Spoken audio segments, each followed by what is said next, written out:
Hey guys, welcome back. Tech 702, Mike here. Today we're going to cover this guy, the Samsung Galaxy Watch. It's a great device. I get asked all the time, what functions do Android watches have? And they have different ones depending on the brand, the manufacturer, whether they're Wear OS or Tizen. So today we're going to get into one of the best ones. It's the Samsung Galaxy Watch. Grab your popcorn. Samsung Galaxy Watch. Let's get into it, shall we? So it comes with a silver casing there. Obviously, you can change out to whatever band you want. I'm lazy and I keep things cheap. So it's pretty large. I have a large wrist.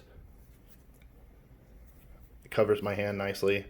If you're a smaller person, this is the 46 millimeter. They make a smaller one. If you're a smaller framed person or possibly female, want something a little smaller, recommend getting the smaller one because this one is definitely noticeable. Let's go into some of the specs here. It is a Exynos 9110 dual core processor. It's sitting with 1.5 gigabytes of RAM because it's the LTE model. If you went with the Wi-Fi model, it's half that. It runs Tizen OS 4.0. It's got about 4 gigs of storage inside. NFC 802.11 BGN Wi-Fi, Bluetooth 4.2, GPS, and of course, like I mentioned, this one actually has LTE built into it. It's got an accelerometer, a barometer, so you can do altitudes with it. Also, you notice when the barometer is dropping, it's indication weather is going bad. Obviously, a gyroscope for activity tracking, heart rate sensor, and it can pick up ambient light to adjust this amazing AMOLED screen. One of the best screens I've ever seen in a watch. It's also IP68 and 5 ATM dust and water resistant. It's MIL 810G, so essentially you can take this thing swimming, not an issue. 472 milliamp battery, wireless charging with the dock, and I get about 2 days of use if I'm hammering it, or I can get up to 4 days if I'm just chilling. And when I say chilling, I mean like not tracking exercise and stuff that really eats the battery. One of the things that really attracted me, as I already hinted at, is the screen itself is super bright. It's a 1.3 inch screen, and a feature that's really underrated is this bezel. So you can rotate this bezel. So if your hands are dirty, greasy, you're wearing gloves, anything like that, you can still activate the watch and use it and cycle through the different menus. Even the different menus and the different modes, you can move right through it. And so I could do that with gloves on even. It's a nice little feature. Fitness on this is pretty phenomenal. It's tied into Samsung Health, which also makes it even better. So that's like the rings, similar to what you have enclosing the rings in like iPhones, Apple Watch. And you can track all your sleep, your workouts, everything, your stress, your water, all that kind of good stuff throughout the day on here. Now, the workouts themselves are super comprehensive. I've yet to find a watch that rivals what this one can do. I can just pull up my quick widget here, and depending on what I'm doing, and jump right into whatever activity I want.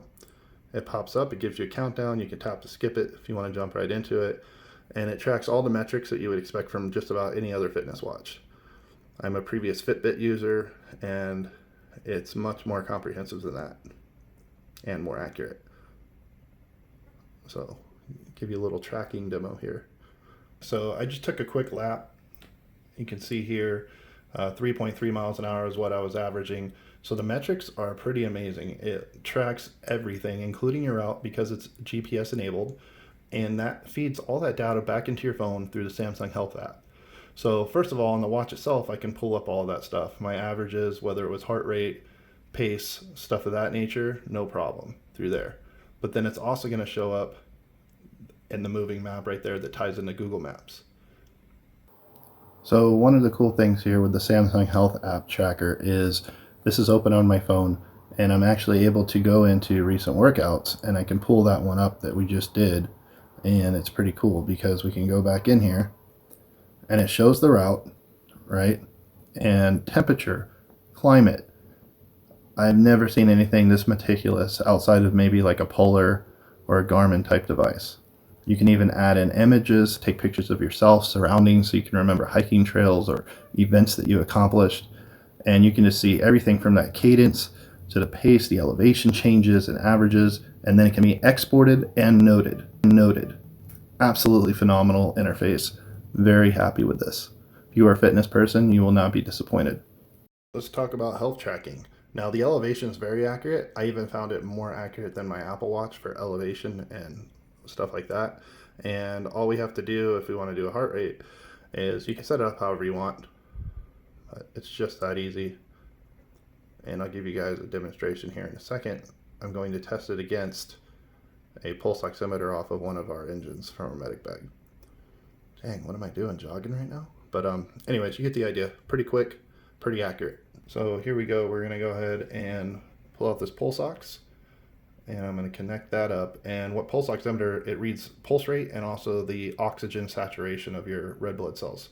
So it bounces off in there. So this will be a good test to see how accurate an initial diagnostic tool used in the field is versus the Samsung watch. See there, the PR is my current pulse, 114 and 115 and 114 on the watch, 114 on the meter. So it's actually dead on in this case. I ran many tests and found it to be within 3 beats pretty consistently. Let's do some of the apps here. So this is one of the main app screens here, and you can put this in list or scroll mode depending on how you want, but there's plenty of apps to choose from. Pretty much all functionality that you would use, from sleep tracking, making notes, setting appointments, messages, music. It even has Spotify as a native app in here. You can run your PowerPoints from here. You can locate your phone. Just all kinds of really cool stuff. The assistant, all the way through voice method. And you can actually add third-party stuff on here also if you're brave enough to do so. I'm not, but it's an option. And yes, it has Samsung Pay, the same one that's tied into your phone, with one small difference. This is NFC only. So the MST technology on most Samsung Galaxy phones that allows you to use it anywhere you could swipe a card does not work with this. So it's NFC only. Keep that in mind. But it's still nonetheless pretty convenient to be able to set it up to run from your watch. And it works just as flawlessly. So the watch has widgets just like any Android-based system, even though we're running Tizen here. And these are all widgets that you can set up to run on one click just by sliding the bezel. So we talked about how you can activate and use the bezel no matter what, even if your hands are dirty. So you can access these apps if you set them as widgets. So you could click any of these, make them real quickly accessed, and coming from our main menu, the widgets will just set up just like this. So how I'm scrolling right here, it would scroll in exactly the same fashion, except it would come up to what you would desire to use.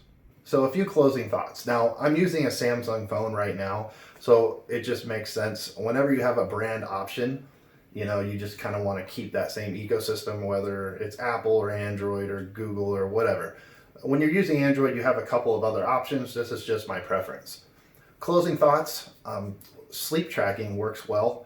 However, because of the screen is larger than most of the other watch screens, because the battery is good on it, makes it a little uncomfortable to sleep with the watch on. That's a drawback to me. Some of the pluses, I've taken it to the beach, and with the LTE enabled, I've been body surfing and taking phone calls in the waves. Phone is 200 yards away, has nothing to do with it. Completely manage your messages through here. And yes, the rotating bezel does get a little bit of sand in it, but all I did was rinse it with clean water, no problem. I've had zero durability issues with this thing for the 6 months that I've owned it. And as most of you know, I am a firefighter, and I've accidentally worn it under bunker gear into rooms exceeding 400 degrees. So, and it's come out unscathed, which was interesting to see how the heart rate and stuff of that nature came out. But I give it 2 thumbs up. Definitely check it out if you're in the market. There's lots of deals, especially with the Active 2 out there and some other competition with the Fossilware OS watches. So you could probably find a good deal if it's something that interests you. Anyways, if the video helped you out at all today, go ahead and do me a favor and give me a like, maybe sub. And if you want to see something else, put it down in the comments, or if you have any questions that I left out, and I'll try to get to them as fast as I can. Anyways, thank you guys for watching. I appreciate your time, and I'm out.